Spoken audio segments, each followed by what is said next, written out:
العلي العظيم قال تعالى في كتابه الكريم: يومئذ تعرضون لا تخفى منكم خافية، فأما من أوتي كتابه بيمينه فيقول هاؤم اقرءوا كتابيه إني ظننت أني ملاق حسابيه فهو في عيشة راضية في جنة عالية. ذكرنا بالأمس جانبا من حالة الخلائق يوم المحشر، حالة المتقين والمؤمنين وحالة الكفار والعصاة والمذنبين.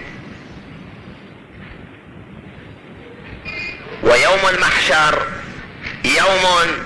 يوم لا تكاد العقول تتصور هوله وعظمته. ويكفيك قوله تعالى في القرآن، والقرآن هو الكلام الناطق، يقول: يوم ترونها تذهل كل مرضعة عما أرضعت وتضع كل ذات حمل حملها وترى الناس سكارى. صور شلون يوم دي ترى الناس سكارى، شو يصير بهم بحيث ترى الناس سكارى؟ غير من هول الفزع. دفعة تشوف السماء تنشق. لو فرضنا ان الانسان في حجرة وسقف الحجرة ينشق ما يخاف، فكيف السماء اذا انشقت؟ اذا السماء انشقت واذنت لربها وحقت، منظر الجبال الشاهقة، الجبال العظيمة، السلاسل الطويلة العريضة، مثلها كمثل قطع من القطن المندوف يختلط بعضها بالاخر، يوم تمور السماء مورا وتسير الجبال سيرا. يسألونك عن الجبال فقل ينسفها ربي نسفا فيذرها قاعا صفصفا. فاليوم رسول الله صلى الله عليه وآله قاعد في بيت أبي أيوب الأنصاري، دخل عليه أحد الصحابة اسمه معاذ بن جبل، قال: يا رسول الله، ما معنى قول الله تعالى: إن يوم الفصل كان ميقاتا يوم ينفخ في الصور فتأتون أفواجا؟ أفواجا ايش معنى؟ يعني شنو أفواجا؟ فدمعت عينا رسول الله صلى الله عليه وآله وأرسل عينيه بالدموع. قال: يا معاذ، لقد سألت عظيما عن أمر عظيم. تدري هذا سؤالك ايش كبره؟ ثم قال: يا معاذ، اعلم إذا نفخ في الصور ستأتي 10 أفواج من أمتي وهم خارجون من دين الإسلام، هم من أمة محمد لكن خارجين من الدين. قام يعدد: فصنف يأتون على شكل القردة، أشكالهم أشكال القردة، وصنف يأتون على صور الخنازير، وصنف يأتون منكسين رؤوسهم على الأرض وأرجلهم إلى الأعلى، وصنف يأتون يقرضون ألسنتهم بأسنانهم، وصنف يأتون وقد قطعت لهم ثياب من النار. وقام يعدد الأصناف 10 أصناف واحد ورا الآخر. وقسم يأتون صما عميا يترددون، لا عندهم عيون لا عندهم لسان، يترددون في عرصات القيامة، ما يدرون وين يروحون، ما عندهم دليل يوديهم. غير اللي الله يقول عنهم: ومن كان في هذه أعمى، مو أعمى العيون، أعمى القلب، يعني معاند، يعني يسمع الموعظة ما يدري لها بال. لهم قلوب لا يفقهون بها ولهم أعين لا يبصرون بها. يجي ناس يقول تعالى: ومن كان في هذه أعمى فهو في الآخرة أعمى وأضل سبيلا. قسم يجون يوم القيامة عميان ما يشوفون دربهم، ماكو واحد يدليهم، كل ساعة يطيح، وإذا طاح يطيح مو بالطيحة اللي عبالك النقرة عمقها شبر شبرين ويقوم بسرعة، لا، إذا طاح خلاص زلقت رجله. قال: ومن أعرض عن ذكري فإن له معيشة ضنكا ونحشره يوم القيامة أعمى.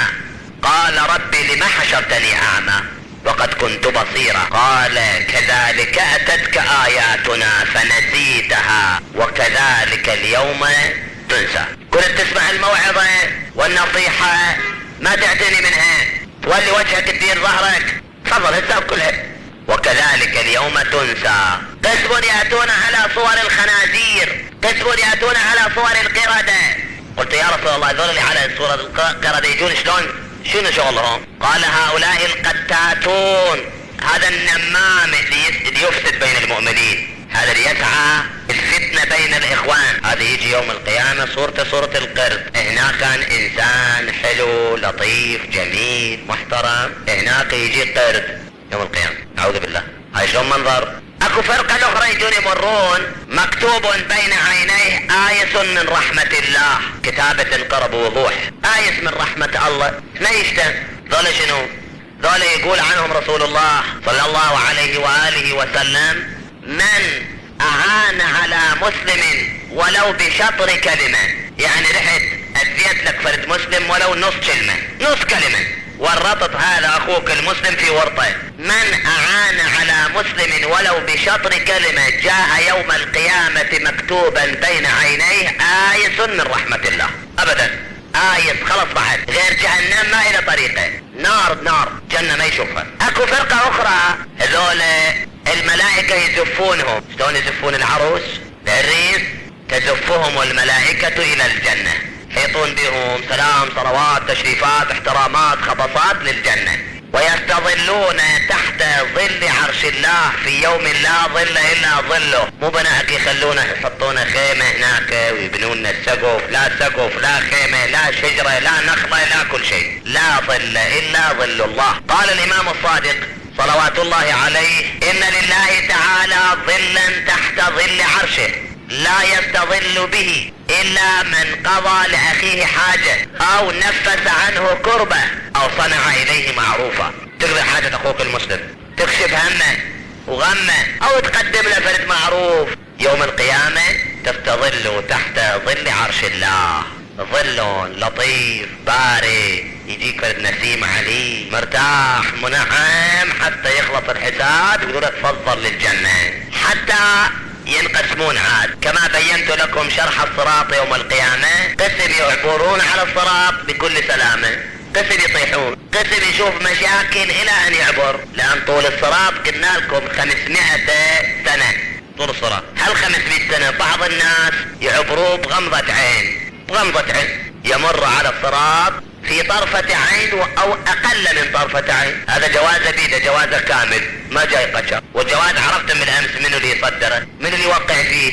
الجواز يصدر ذاك اليوم كما قال رسول الله صلى الله عليه وآله وسلم. هذا الخبر تشوفه في كتاب الصواعق المحرقة لابن حجر، وكتاب حلية الأولياء لأبي نعيم، ومسند أحمد، وغيرهم من مشاهير مصادر أهل السنة.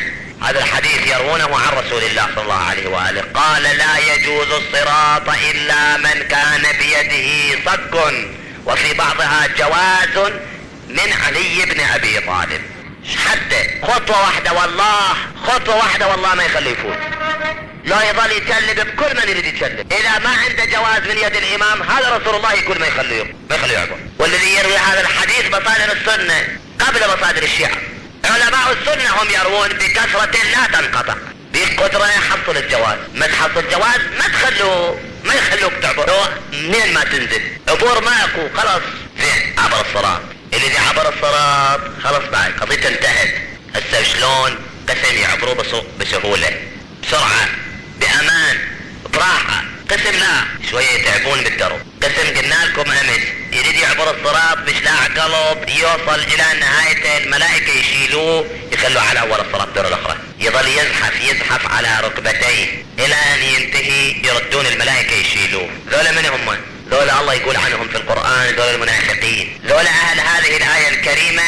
اذا لقوا الذين آمنوا قالوا آمنا، واذا خلوا الى شياطينهم قالوا إنا معكم إنما نحن مستهزئون الله يستهزئ بهم. شوفوا التفسير، الله يستهزئ بهم يعني هنا على الصراط، الملائكة يشيلونهم يرجعونهم على أول الصراط، هذا يقوم يبكي، الملائكة يضحكون عليه يقولون أنتم بالدنيا كنتم تستهزئون بالمؤمنين، تفضل شوف جزاء عملك. عبر الصراط خوش، وصلوا إلى باب الجنة، الملائكة ترحب بهم أهلا وسهلا ادخلوا. لكن الجنة شلون جنة؟ شلون جنة؟ القرآن الكريم يصف الجنة في عدة آيات. اقرأ لك كم آية واسأل الله ان يجعلنا جميعا من اهل الجنة. يقول واصحاب اليمين ما اصحاب اليمين في سدر مخضود. سدر هذا شجر النبق لكن مو مثل هذا. عندنا في النبقة هنا ميتة، ما ادري ميتة ما ادري طيبة، لكن مالت الجنة مو هيك شيء. سدر مخضود لطيف منظم في سدر مخضود وطلح منضود. هذا هم فد نوع من الثمر اللي ما ضايق منه ولا شيء شايفه، لا عند البقال ولا يسموها الحلوى ما ادري مخضر، ولا بلبنان ولا بسوريا. واقع في الجنة هذا ان شاء الله كل احنا نشوف ان شاء الله ناكل باذن الله، باذن الله تحصلوه. وطلح منضود وظل ممدود وفاكهة كثيرة لا مقطوعة ولا ممنوعة. كل ما يعجبك اكل، لا بطنك توجعك، لا تحتاج طبيب، لا تريد لك مسهل، اكل. اكلها دائم وظلها. فد واحد هاي كلمة دائم كان يطولها دائم، يقول لو كان في القرآن مد واجب لهذا كان هذا المد دائم، كان يطول بهاي يعني على طول اكل. وفاكهة كثيرة لا مقطوعة ولا ممنوعة وفرش مرفوعة. هذه الكراسي مرتفعة عن الارض. كرسي ابو الياي شايفه، وفرش مرفوعة واكواب موضوعة. ثم يأتي ذكر الحور العين وما رزقهن الله من كمال وجمال. إنا أنشأناهن إنشاء فجعلناهن أبكارا عربا أترابا علما لأصحاب اليمين.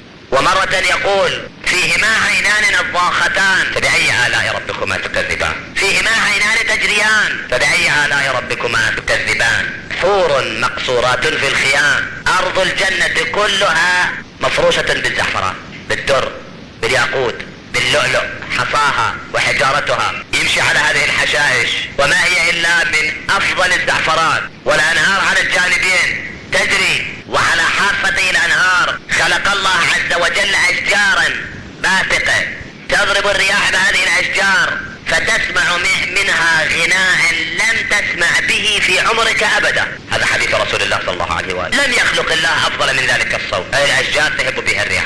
وإذا تشتهي فاكهة من هذه الثمرات ففاكهتها وثمرتها بنات جميلات من أحسن ما خلق الله عز وجل. فواكه هذه الأشجار فيهن خيرات حسان لم يطمثهن إنس قبلهم ولا جان.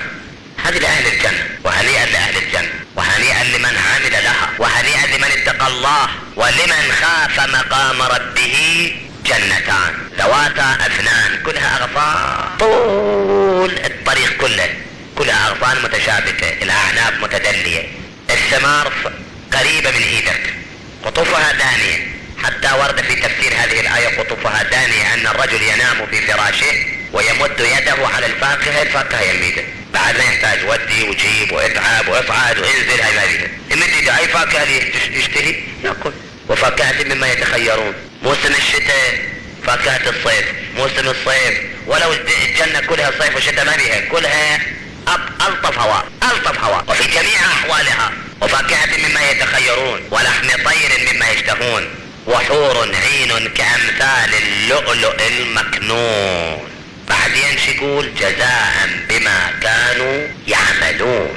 ما يصير يتكاسلون يحصلون جنة، يفسقون ويحصلون جنة، يأخذون مال الناس يدخلون جنة، يتركون الصلاة ويدخلون جنة، يشربون عرق ويزنون يدخلون جنة، يلعبون قمار يدخلون جنة. ما يمكن. صحيح الله سبحانه وتعالى غفار الذنوب، لكن المغفرة والتوبة لها حساب معين. الحساب الله مبين لنا اياه بالقرآن الكريم، يقول لك منو الله يتوب عليه ومنو اللي ما يتوب عليه. يعني الله هم يكذب؟ القرآن فيه كذب. اقرأ لك الآية وانت فكر بها. قال تعالى، اسمع شوف الله شو يقول. قال تعالى انما التوبة على الله. هاي كلمة انما تدري شنو؟ كلمة انما أداة حصر، يعني التوبة محصورة بس عند هؤلاء، غيرهم ما يحصل توبة. انما التوبة على الله للذين يعملون السوء بجهالة ثم يتوبون من قريب. فورا بعد المعصية فورا يتوب، فأولئك يتوب الله عليهم وكان الله توابا رحيما. يصيب جهالة بغفلة، مو عن عناد ولا إصرار ولا عن استخفاف بحكم الله، لكن فورا يتندم، فورا يشعر بأنه عمل قبيح. اكو بعض الناس يعصي، بس المعصية هي فالجريمة، عنده فالجريمة إضافية أنه لما تقول له هذا العمل معصية هذا العمل حرام يقول لك لا، من يقول حرام؟ هاي بعد جريمة اضافية، انكار المعصية بعد جريمة اكثر من الجريمة نفسها. هذا يسمونه معاند. المعاند مخلد في النار، ما يتوب الله عليه، مخلد. قال دعاء كميل كلام امير المؤمنين سلام الله عليه: اقسمت ان تملأها من الكافرين وان تخلد فيها المعاندين. وياخو عصيت الله، عصيت، اعترف بالمعصية، قول غلطت، قول اشتبهت، لا تصرح عن المعصية، لا تقول عندي مو حرام، ولكن انت منو اللي عندك مو حرام؟ انت شنو اصلا؟ حلال والحرام بيدك، اخر انت الله، انت نبي، انت امام، اللي عندي مو حرام. الدين بيدك، الحلال والحرام بيدي وبيدك وبيد الله. الحرام ما حرمه الله والحلال ما حلله الله، مو انا وانت. دين مو مشتهيات، مو خبز وبطيخ. الدين حكم الله بكل صراحة. يرتكب الحرام يقول عندي حلال، صاير مفتي، صاير مجتهد، صدر فتوى. هذا معاند يسموه، معاند مكان قعر النار. اذا مو قعر النار فد مكان من النار على كل حال، ما يطلع منها بعد. زين، انما التوبة على الله للذين يعملون السوء بجهالة ثم يتوبون من قريب فاولئك يتوب الله عليهم وكان الله توابا رحيما. ما طول مستغفر، نادي، يروح يستقيم، يستغفر الله، يتضرع، قلبه ينكسر، يخشع من مقام الباري عز وجل، يخاف من عذاب الله خوف حقيقي، مو خوف مال حيلة، مو خوف المكارين. لان الله يدري بقلبي وقلبك، يدري بنيتي. اذا انا عندي حيلة يكتشف حيلتي. ممكن انت ما تعرف انا حيال، لكن الله يعرف. الله يعلم بما في القلوب، علام الغيوب. يدري انا بقلبي شنو، انت بقلبك شنو. ما يتقشمر الله، ما ينخدع. وعنده مفاتح الغيب لا يعلمها الا هو. اي نعم. وليست التوبة، الآية الثانية اسمعها: وليست التوبة للذين يعملون السيئات. طول عمره منغمس بالذنوب، مستمر عليها، ما يتوب عنها، ما يتراجع، دول توبة ما عندهم أبد. وليست التوبة للذين يعملون السيئات حتى إذا جاء أحدهم الموت. من يشوف الموت قال إني تبت الآن. هذا هم كذاب حيال.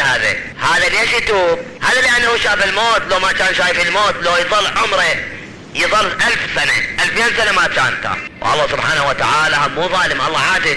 الله يقول له انت ما طول كنت بالحياة، لو قدر انك مخلد بالدنيا كنت مخلد بالمعصية. ما طول عندك عمر تعصي، السهم ما طول عندك عمر ظل بجهنم. هذا ظلم عود من الله؟ مو ظلم. مقابل نيته انه ما طول بالعمر يعصي، الله مقابل نيته يخلده في نار جهنم. واما من تاب وامن وعمل صالحا فله جزاء الحسنى. فاحنا يكون نعرف هالنقطة يا اخوان. ان شاء الله كلنا من اهل الجنة، ان شاء الله كلنا بعيدون من النار، لكن مو بلاش. ان شاء الله وحدها ما تفيد، يلزم لها عمل من التوبة، انابة، عبادة الى الله، والله ارحم الراحمين. اما انا اظل مستمر على معصيتي واقول ان شاء الله يغفر لي، ماكو شيء، هذا كذب، الله ما قايل هيك شيء. بسم الله الرحمن الرحيم: والعصر ان الانسان لفي خسر. كل الناس خسرانين، العالم والجاهل والغني والفقير والشرقي والغربي والاسود والابيض، كلهم خسرانين الا فرقة: الا الذين امنوا وعملوا الصالحات وتواصوا بالحق وتواصوا بالصبر. ذولا مو خسرانين بس، اما من عدا ذلك كل الناس خسرانين. قل يا عبادي الذين اسرفوا على انفسهم لا تقنطوا من رحمة الله إن الله يغفر الذنوب جميعا إنه هو الغفور الرحيم. وإذا سألك عبادي عني فإني قريب أجيب دعوة الداعي إذا دعان فليستجيبوا لي وليؤمنوا بي لعلهم يرشدون. شهد رجل متعلقا بأستار الكعبة وهو يقول: اللهم اغفر لي وأعلم أنك لا تغفر لي. واحد لزمه إلى جانب قال: ايش تحكي؟ شلون تعلم أن الله لا يغفر لك؟ الله مو أرحم الراحمين. ليش؟ الله مو غفار الذنوب. قال له ليش؟ قال له: الله ساعدت باب رحمته عنك. قال له لا. قال: ايش معنى تقول أعلم أنك لا تغفر لي؟ قال: أدري. قال: منين تدري؟ قال: إن رسول الله دعا علي. قال: شلون دعا عليك رسول الله؟ قال: أنا كنت واحدا من 40 رجلا من الموكلين برأس الحسين. قال: فلما خرجنا من الكوفة كان معنا الرأس الشريف وقد وضعناه في صندوق. هذا الرأس كنا حامليه احنا 40، فاذا نزلنا منزلا في الليل كنا نضعه في الوسط ونجلس عليه ونشرب عليه الخمر.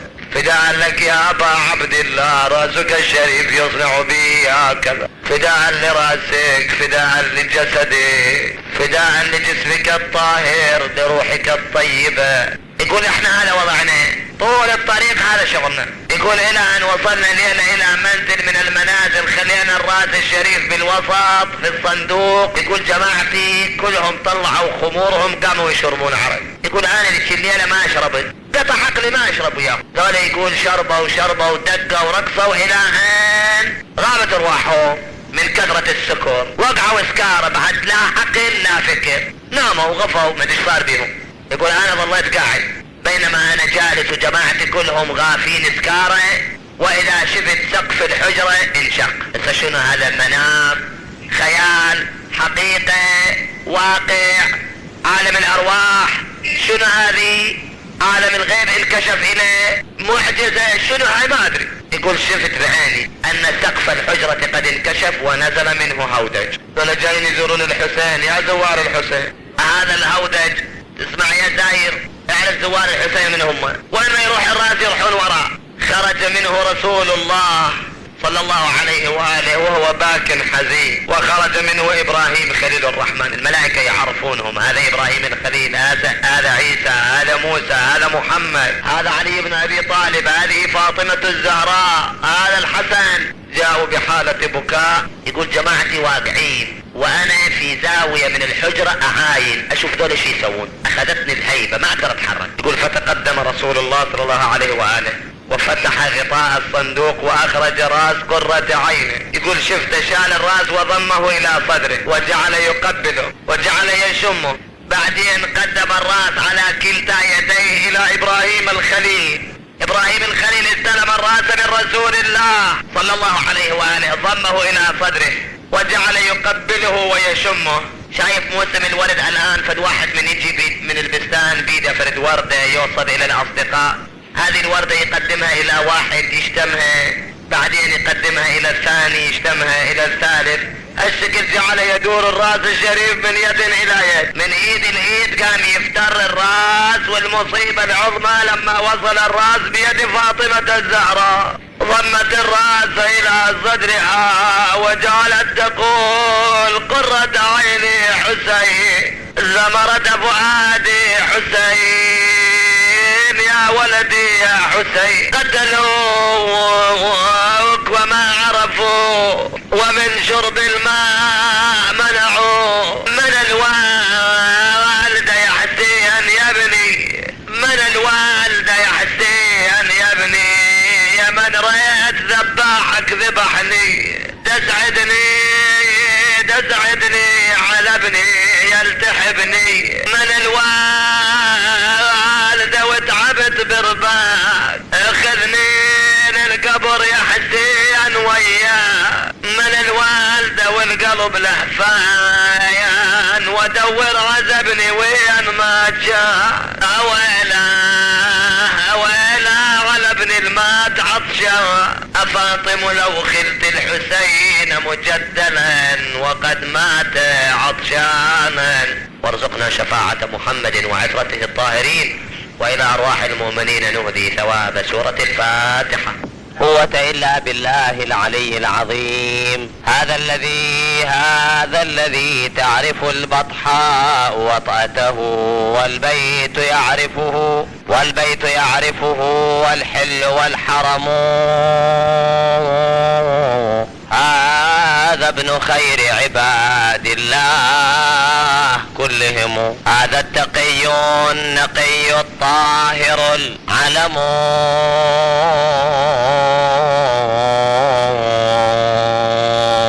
هذا ابن فاطمة إن كنت جاهله، بجده أنبياء الله قد ختموا.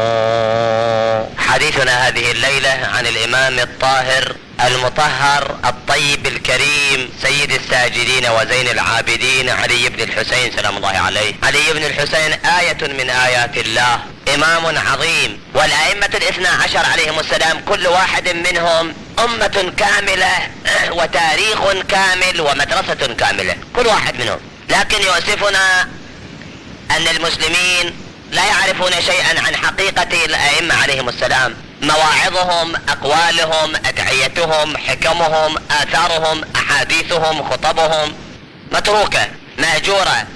وبمناسبة ذكرى شهادة الإمام الطاهر زين العابدين عليه السلام نتشرف ونتيمن بذكر جانب من فضائله هذه الليلة وفي سائر المجالس.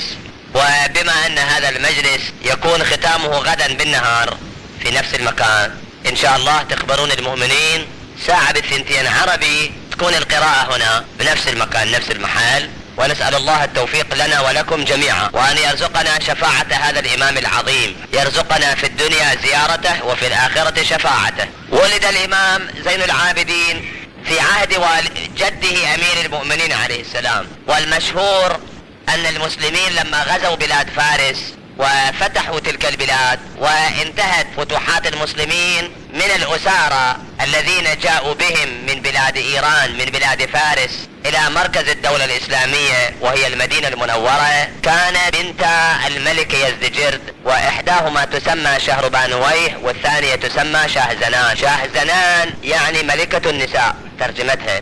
في الواقع لن يكن أميرات ملكات، لكن لما قتل أبوهن كسرى وسقطت دولة الفرس جيء بهن أسيرات وأدخلن إلى المدينة المنورة، وكان ذلك في عهد عمر بن الخطاب. فلما رأى ذلك نادى عليهن بالبيع، أراد يبيعهن كما تباع السبايا. وكان أمير المؤمنين عليه السلام حاضرا، وولداه الحسن والحسين عليه السلام أيضا حاضرين، والحسين ذاك اليوم عمره 16-17 سنة في أول شبابه عليه السلام. قام أمير المؤمنين وقال لعمر: يا عمر، إن بنات الملوك لا يعاملن معاملة سائر النساء. قال: وكيف يا أبا الحسن؟ المقدسة في بلاد الشيعة، في بلاد تعتز بأنها تتولى أئمة أهل البيت عليهم الصلاة والسلام وتنتسب إليهم وترجو شفاعتهم. فأختم حديثي هذه الليلة على أن نعود إن شاء الله باكر ساعة بالثنتين عربي في نفس المكان حتى نواصل حديثنا عن الإمام زين العابدين. عسى الله أن يوفقنا بهذه المناسبة أن نزداد معرفة بعظمة هذا الإمام ونزداد تعلقا به، وأسأل الله تعالى أن يعود علينا اليوم الذي نجد مرقد الإمام عليه السلام في البقيع مبنيا، والشيعة تتقاطر على زيارة قبره وعلى الأخذ من منهاجه ومبدئه سلام الله عليه. وأرجو أن يوفق الله الساعين الذين بذلوا المال وبذلوا طاقاتهم وبذلوا ما عندهم من قدرة في سبيل المحاولات لبناء مرقده صلوات الله وسلامه عليه ومراقد الأئمة المعصومين في البقيع والتي هدمت وجرى عليها ما جرى. على كل حال هذا حديثنا على الاختصار من حياة الإمام زين العابدين عليه السلام. إن شاء الله باكر صباحا ساعة بالثنتين سنعود إلى إتمام الحديث وفي مجالسنا المجلس الثاني والثالث بإذن الله. مثل هذه الليلة كان الإمام زين العابدين في أشد الحالة. السم الذي سقاه الوليد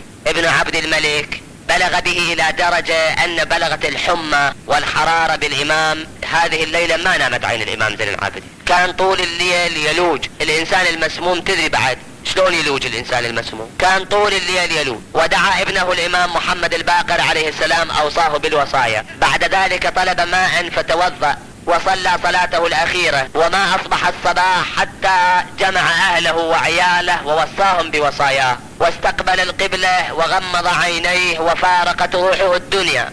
اجتمع أهل المدينة.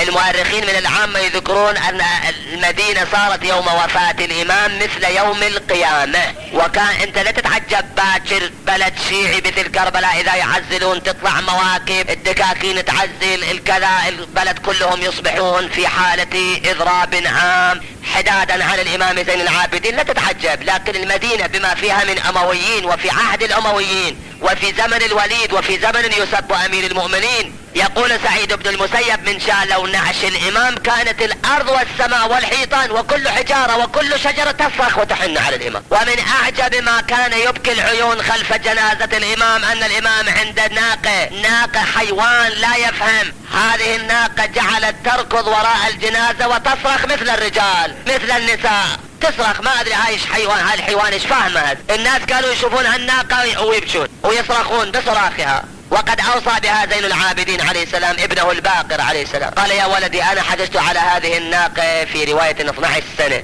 في رواية 20 سنة حجت عليها وما ضربتها بالعصا، فاوصيك بالرفق بها. هذه الناقة مدت راسها بالقبر وجعلت دموعها تتقاطر في القبر.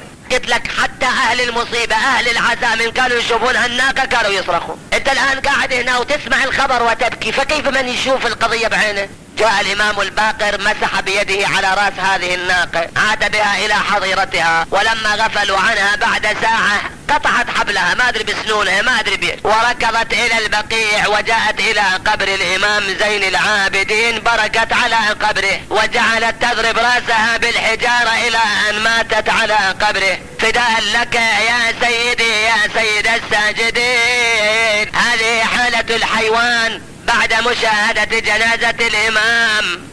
فما كانت حالة الامام يوم وضعوا الحبل في عنقه وشدوا رجليه من تحت بطن الناقة.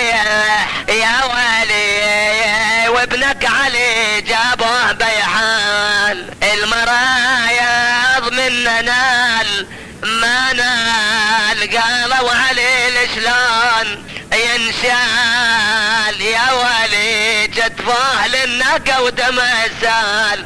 اللهم صل على محمد وآل محمد.